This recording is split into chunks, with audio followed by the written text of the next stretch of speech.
आई भोले दोरे लेके न वरमाला। भोला बाबा नाट गया मैं नहीं पैरू वरमाला।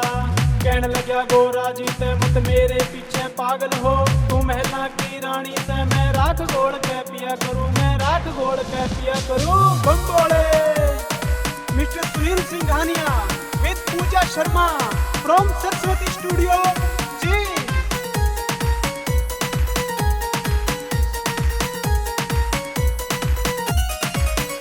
एक हिमाचल की छोरी मेरे पीछे पागल हो रही,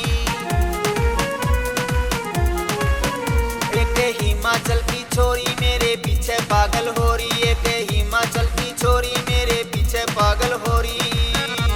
वो प्यार करी वाना चावे से वगोरा वगोरा वगोरा